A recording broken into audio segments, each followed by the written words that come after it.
और simple equation start करेंगे आज। ये इस चैप्टर का इंट्रोडक्शन वीडियो है। तो व्हाट आर इक्वेशन, सबसे पहले समझते हैं कि इक्वेशंस एक्चुअली होती क्या है।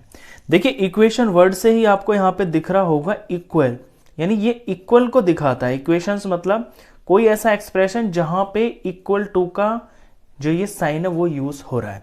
एक एग्जांपल देखिए, जैसे x + 5 इज इक्वल टू 8 है। अब ये इक्वेशन है क्योंकि यहां पे ये जो लेफ्ट हैंड साइड है ये बराबर दिखा रखी है यहां पे राइट हैंड साइड की। जो लेफ्ट वाला पार्ट होता है इसे लेफ्ट हैंड साइड बोलते हैं, जो राइट वाला पार्ट होता है इसे राइट हैंड साइड बोलते हैं। तो इक्वेशन क्योंकि बीच में इज इक्वल टू का निशान है, यानी लेफ्ट हैंड साइड और राइट हैंड साइड ये दोनों आपस में बराबर है। जब भी आपके किसी भी एक्सप्रेशन में बीच में बराबर का निशान हो, दो साइड हो, लेफ्ट हैंड साइड और राइट हैंड साइड, उसी को हम इक्वेशन बोलते हैं। अब इक्वेशन के अंदर सबसे पहले तो हम ये सीखेंगे कि फॉर्मेशन ऑफ इक्वेशन, यानी इक्वेशन जो बनाई जाती है वो किस तरह से बनती है। वो जो लैंग्वेज होती है, जो वर्ड प्रॉब्लम्स होती हैं, जो भी हमें स्टेटमेंट दे रखी होती है उससे हम कोई इक्वेशन बना सकते हैं। तो नेक्स्ट टॉपिक है formation of equation. First part देखिए, इसमें क्या लिखा हुआ है लैंग्वेज में, sum of x and 5 is 9।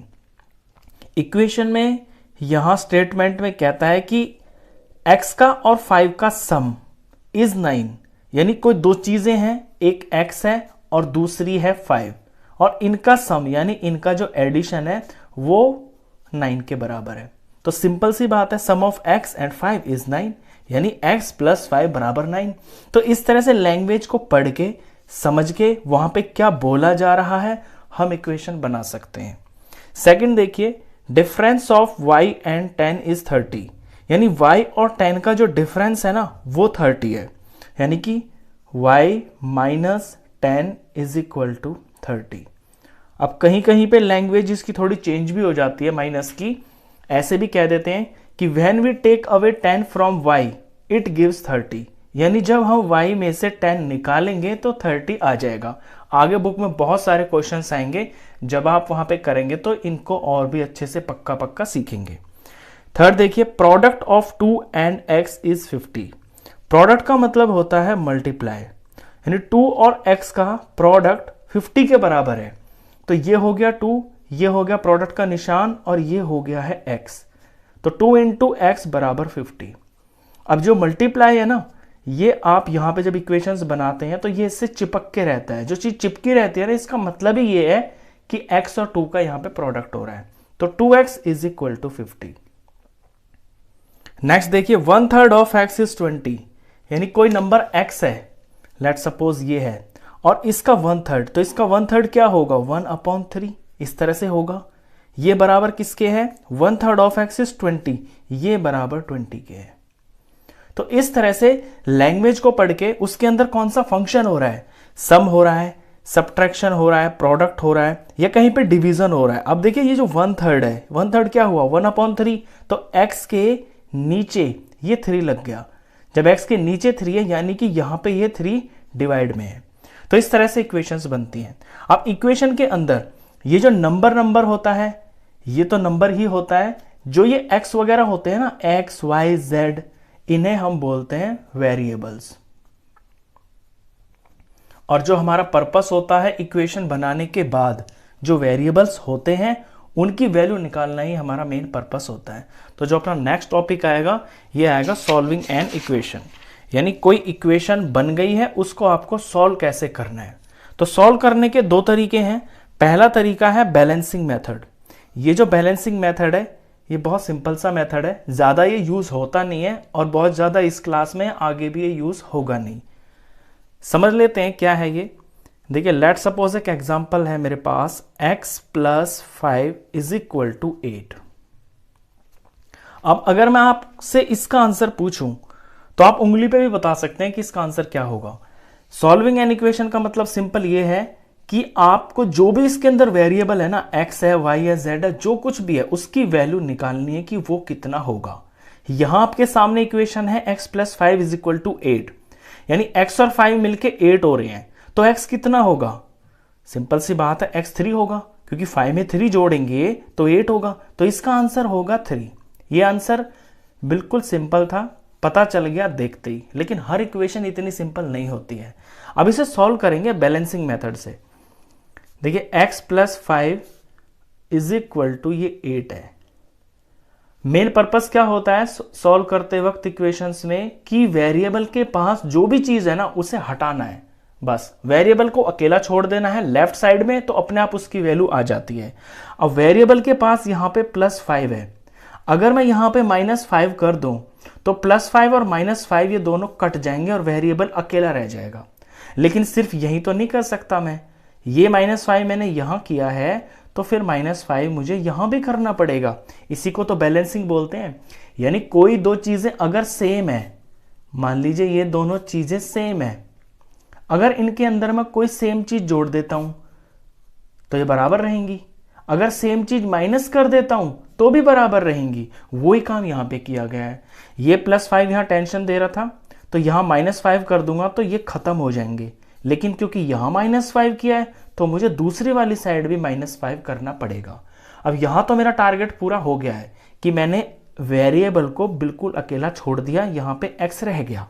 अब इधर जो कुछ है वो सॉल्व कर लेते हैं। 8 - 5 = 3। देखिए 3 आंसर आ गया। तो ये बैलेंसिंग मेथड बोलते हैं।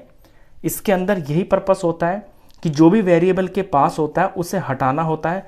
अगर प्लस की चीज है तो माइनस कर देंगे यहां पे, अगर यहां माइनस होगी ना तो फिर यहां प्लस करनी पड़ेगी। एक एग्जांपल और देखिए, 2x - 3 = 11। अब यहां पे दो फंक्शन देख रहे हैं आप। पहली वाली इक्वेशन के अंदर सिंपल एक ही फंक्शन था, वो क्या था, प्लस का। इस इक्वेशन में माइनस भी है और x के साथ में यहां पे चिपका हुआ है तो ये मल्टीप्लाई भी है, यानी दो फंक्शन है इसके अंदर। जब भी आपकी इक्वेशन में दो फंक्शन होते हैं, ध्यान रखना पहले प्लस और माइनस वाला फंक्शन काम करता है, उसके बाद मल्टीप्लाई और डिवाइड वाला फंक्शन काम करता है। यानी कहने का मतलब ये है कि पहले आपको इस -3 को खत्म करना है, उसके बाद इस 2 को खत्म करना है। चलिए 2x - 3 = 11। अब मुझे -3 खत्म करना है तो ये खत्म तब होगा जब मैं यहां पे +3 लगा दूंगा, क्योंकि प्लस और माइनस मिलके 0 बन जाएगा। अब यहां पे लगाया है तो यहां भी लगाना पड़ेगा, तो हो गया बैलेंस। इससे क्या होगा, ये 3 कट जाएगा। तो अब जो बचा है ये 2x = यहां सॉल्व कर लेते हैं, ये हो गया है 14। तो प्लस और माइनस की चीज को पहले आपको सॉल्व करना है। अब x के पास 2 है और ये है मल्टीप्लाई में। अब इस मल्टीप्लाई के 2 को खत्म करना है। अब मल्टीप्लाई की चीज को हम खत्म कैसे कर सकते हैं, डिवाइड करके। यानी इस 2 को अगर काटना है मुझे तो इसे 2 से डिवाइड कर दूंगा, 2 से 2 कट जाएगा। अब यहां पे किया है तो बैलेंस बनाने के लिए यहां पे भी करना पड़ेगा। तो ये 2 से 2 कट गया, यहां पे सिर्फ x रह गया। इसे सॉल्व कर देते हैं। 14 को 2 से डिवाइड किया तो ये 7 आ गया। इस तरह से करते हैं। याद रखने की बात यह है, जब आपके सिंगल सिंगल फंक्शन होते हैं जब तो कोई टेंशन ही नहीं है। प्लस की चीज है तो माइनस लगा देंगे, कट जाएगा, माइनस की है तो प्लस लगा देंगे, कट जाएगा। लेकिन जब आपके दो फंक्शन हो ना, माइनस प्लस भी हो और मल्टीप्लाई डिवाइड वगैरह भी हो, तो पहले प्लस और माइनस वाली जो चीज होती है उसको खत्म करते हैं, उसके बाद मल्टीप्लाई डिवाइड वाली चीज को खत्म करते हैं। तो ये जो तरीका है ये आपका जस्ट सिखाने के लिए है, ये समझाने के लिए भी है कि एक्चुअली इक्वेशन होती क्या है। कि इक्वेशन का मतलब होता है दोनों तरफ बैलेंस बना के इक्वेशन करना। लेकिन जो एक्चुअल इनको सॉल्व करने का तरीका है ना, वो अब मैं आपको बताऊंगा। वो जो दूसरा तरीका है उसे बोलते हैं ट्रांसपोजिंग मेथड। और यही वो मेथड है जो अब से लेके आगे तक हर क्लास में आपको यूज करना है और इसी में आपको परफेक्ट बनना है। चलिए एग्जाम्पल लेते हैं। सबसे पहला सिंपल एग्जाम्पल लेंगे, x + 5 = 8। यहां पे वेरिएबल है x के पास +5 है, = 8 दिखा रहा है दूसरी तरफ। मेरा पर्पस है x को अकेला छोड़ना, तो x मैंने अकेला छोड़ दिया।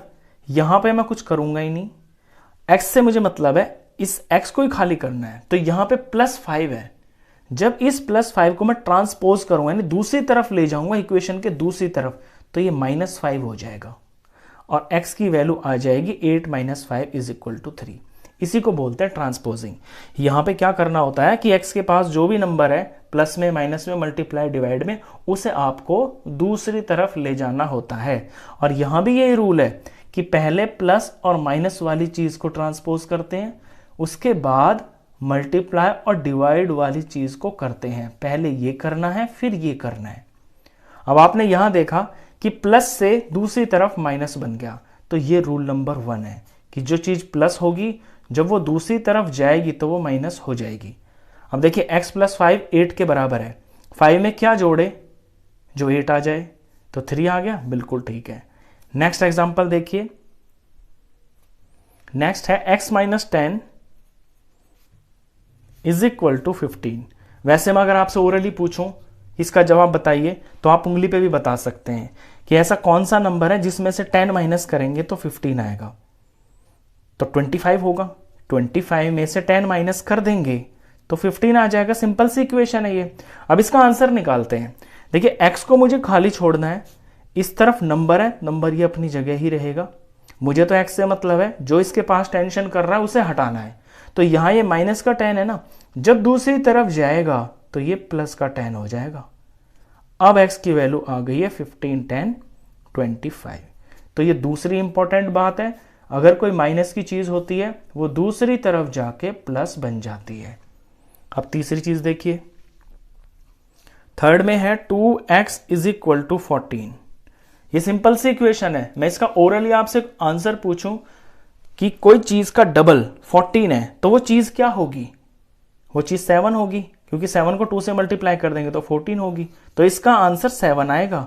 अब देखिए आएगा कैसे, हमें x से मतलब है x को अकेला छोड़ना है, इधर कुछ करना ही नहीं है। x के पास ये जो 2 है ना, ये मल्टीप्लाई में है, तो मल्टीप्लाई की चीज जब दूसरी तरफ जाके ट्रांसपोज होगी तो वो डिवाइड में चली जाएगी, यानी इसके नीचे चली जाएगी। तो अब x को सॉल्व करेंगे तो ये 7 आ गया। तो ये तीसरी वो चीज है जो आपको ध्यान रखनी है कि मल्टीप्लाई की चीज जब दूसरी तरफ जाएगी तो वो डिवाइड हो जाएगी। अब चौथे पे आइए। चौथा एग्जांपल है x ÷ 4। देखिए बटा का मतलब होता है डिवाइड, यानी x को 4 से डिवाइड किया जा रहा है, = 20। यानी कोई चीज है, x है कुछ, उसके 4 बराबर बराबर टुकड़े कर दिए तो 20 के बराबर आया। तो x बताइए कितना होगा। अब x को अकेला करना है और यहां पे 20 है, तो x के पास ये चीज डिवाइड में है ना, तो ये दूसरी तरफ ट्रांसपोज होगी तो मल्टीप्लाई में चली जाएगी। तो x की वैल्यू आ गई है 80, यानी 80 को 4 से डिवाइड करेंगे तो 20 आ जाएगा। तो चौथी चीज जो इसमें आपने सीखी कि डिवाइड की चीज जब दूसरी तरफ जाती है तो वो मल्टीप्लाई हो जाती है। ये बेसिक 4 रूल हैं जो आपको ध्यान में रखने हैं इक्वेशंस के लिए। जब भी ट्रांसपोजिंग मेथड हम यूज करते हैं तो प्लस की चीज माइनस में हो जाती है, दूसरी तरफ जाके माइनस की प्लस में हो जाती है, यानी प्लस और माइनस आपस में इंटरचेंज होते हैं।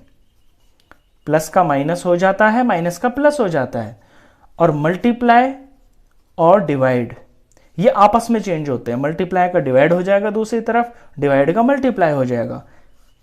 चलिए ये तो सिंपल ऐसे एग्जांपल दिए मैंने जिनमें एक ही फंक्शन है।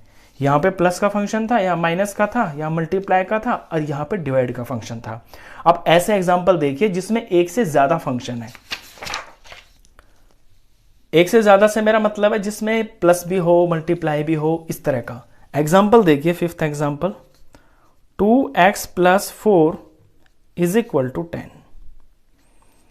अब यहां पे +4 है, ये जो x है मेरा, x के पास में पहले तो ये +4 है, उसके बाद x के पास में मल्टीप्लाई में 2 भी है, तो मुझे ये दोनों ही हटाने हैं। तो मैंने रूल बताया कि पहले प्लस माइनस वाली चीज को मूव करते हैं, उसके बाद मल्टीप्लाई और डिवाइड का नंबर आता है।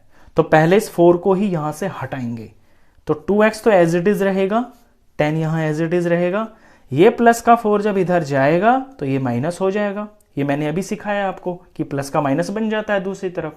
अब इसे सॉल्व करते हैं कि कितना बना। 10 में से 4 गया तो 6 आ गया, तो ये 4 की टेंशन तो खत्म हो गई। अब ये जो 2 है इसको हटाना है।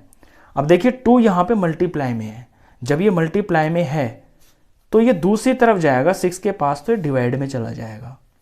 बस अब x की वैल्यू आ गई है 3। इतनी सिंपल सी बात है कि पहले हटाते हैं हम प्लस माइनस की चीज को, फिर मल्टीप्लाई डिवाइड वाली चीज को हटाते हैं। आप ये गलती मत कर देना कि पहले 2 को हटाने लगो कि 2 यहां मल्टीप्लाई में है, इसको ले जाओ यहां पे 10 के डिवाइड में, और यहां 5 आ जाएगा, फिर 4 को हटाओगे तो 5 में से 4 जाएगा तो 1 आएगा। वो गलती मत करना। पहले प्लस माइनस मूव करते हैं, फिर मल्टीप्लाई और डिवाइड को मूव करते हैं, और चेंज आपको पता चली गया, प्लस का माइनस में, माइनस का प्लस, मल्टीप्लाई का डिवाइड हो जाता है, डिवाइड का मल्टीप्लाई। एक एग्जांपल और देखिए, ये मैं ऐसा एग्जांपल ले रहा हूं कि इसमें 3 फंक्शन है। देखिए वेरिएबल है x, यहां वेरिएबल वाली टर्म में -5 है, एक तो यहां पे माइनस का फंक्शन है सब्ट्रैक्शन का, x के पास ऊपर 3 है, ऊपर का मतलब है इससे चिपका हुआ है तो ये मल्टीप्लाई में है, और यहां x के नीचे डिवाइड में 2 है, यानी ये डिवाइड भी है इस सवाल के अंदर। अब मुझे क्या करना है, सबसे पहले ये जो माइनस वाली टर्म है इसको मूव करना है, बाकी जैसा है एज इट इज रहेगा। तो ये 10 हो गया, ये माइनस का है तो इधर जाके प्लस हो जाएगा, प्लस का 5। रीराइट कर लेता हूं, 3/2x इज इक्वल टू, ये हो गया है 15। अब इसे तो मैंने हटा लिया, अब जो मेरे बचे हैं 3 मल्टीप्लाई में है, 2 डिवाइड में है, इन दोनों को ना मैं एक ही साथ मूव कर सकता हूं। ये भी बात ध्यान रखना आप कि प्लस और माइनस की चीज को आप एक साथ मूव कर सकते हैं, और मल्टीप्लाई और डिवाइड की को भी एक ही साथ एक ही स्टेप में मूव कर सकते हैं। देखिए कैसे, x को मैंने अकेला छोड़ दिया, यहां 15 अपनी जगह पे लिखा हुआ है, x के पास 3 है मल्टीप्लाई में ऊपर है तो ये दूसरी तरफ डिवाइड में चला जाएगा, x के पास यहां जो 2 है ये डिवाइड में है क्योंकि नीचे है, ये ऊपर चला जाएगा मल्टीप्लाई में। तो एक ही स्टेप में मैंने दोनों फंक्शंस को मूव कर दिया, मल्टीप्लाई और डिवाइड को भी। तो ये आप कर सकते हैं। अब इसे सॉल्व कर लेते हैं, x की वैल्यू आ जाएगी आपकी, 3 से 15 कटता हुआ दिखाई दे रहा है मेरे को, 3 1 ज़ा 3 और 3 5 ज़ा 15, 5 2 ज़ा 10, तो ये 10 आ गया। तो इस इक्वेशन चैप्टर के अंदर बेसिकली जो अभी अभी मैंने आपको ये 6 एग्जांपल बताए ना ट्रांसपोजिंग मेथड के, ये सबसे ज्यादा इंपॉर्टेंट है। इन बातों को सिखाने के लिए ही इस चैप्टर के अंदर ढेर सारी एक्सरसाइजेज हैं, और उनमें अलग अलग तरह के क्वेश्चंस बार बार रिपीट करके अलग अलग तरह के क्वेश्चन बना के आपको सिखाया जा रहा है। मोटा मोटी ये चीज ही आपको सीखनी है कि इक्वेशन को सॉल्व कैसे करते हैं। उसके बेसिक से रूल हैं, प्लस की चीज माइनस हो जाती है, माइनस की प्लस हो जाती है जब चेंज होती है साइड, मल्टीप्लाई की डिवाइड, डिवाइड की मल्टीप्लाई। पहली बात तो ये है। दूसरी बात ये है, जब इक्वेशन के अंदर मल्टी फंक्शन होते हैं तो पहले प्लस और माइनस वाला फंक्शन सॉल्व होता है, फिर मल्टीप्लाई और डिवाइड वाला फंक्शन सॉल्व होता है। तो इस वीडियो में बस यही, इसमें यही मेन